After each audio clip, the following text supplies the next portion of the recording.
रसिक हो नमस्कार. मी विश्वनाथ रत्नाळीकर माझी एक कविता सादर करीत आहे. कवितेचं नाव आहे प्रेम चहावर करावं.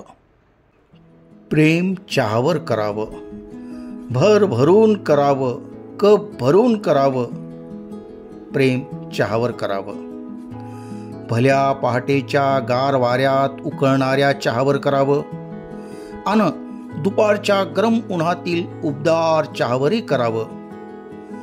चहाचे अनेक रंग असतात, त्याचे पेश होण्याचे अनेक ढंग असतात. त्याच्या प्रत्येक रंगावर, त्याच्या प्रत्येक ढंगावर प्रेम करावं. प्रेम कुणावर करावं? प्रेम चहावर करावं.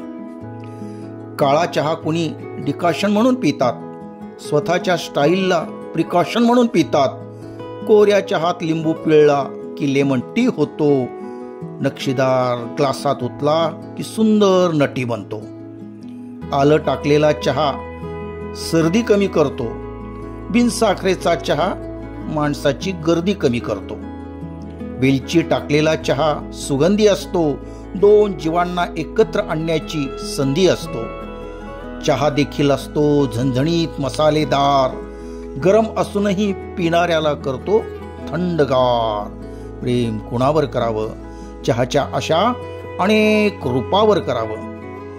मित्रांनो, चहाची देखील भली मोठी नामावली आहे. टक्कर, डायमंड, गोल्डन, बादशाही, तर कुठे स्पेशलवाली आहे. नावे वेगवेगळी असली तरी सगळ्या चहात समाधानाचा एक समान धागा असतो. ज्याला हे समजत नाही तो अभागा असतो. प्रत्येक चहाच्या नावाशी आपलं नाव जोडून घ्यावं. प्रेम कुणावर करावं? प्रेम चहावर करावं, भरभरून करावं, कप भरून करावं. शादीचा खयाल आल्यावर चहाला बोलवलं जातं. कितीही मोठं वादळ असो, चहाच्या कपात शमलं जातं. बोलण्याची सुरुवात हवा पाण्यावरून होते, तर ओळखीची सुरुवात चहापासून होते. काम होण्यासाठी जशी आवश्यक असते नोट, तेवढाच आवश्यक असतो चहाचा घोट. अधिवेशनाच्या अगोदर होतो चहापान, नंतर येते सभागृहात चर्चेला उधाण. दारूचे व्यसन ज्याला त्याला दारुड्या म्हणतात, परंतु चहाचे व्यसन ज्याला आहे त्याला चहाड्या म्हणत नाहीत. रस्त्यावर कितीही झुलत चालला तरी काहीही वावड्या उठत नाहीत. चहा टाइमपास म्हणून पिता येतो. आवडत्या व्यक्तीचा सहवास म्हणून पिता येतो. एखाद्याचा पाहुणा खास म्हणून पिता येतो.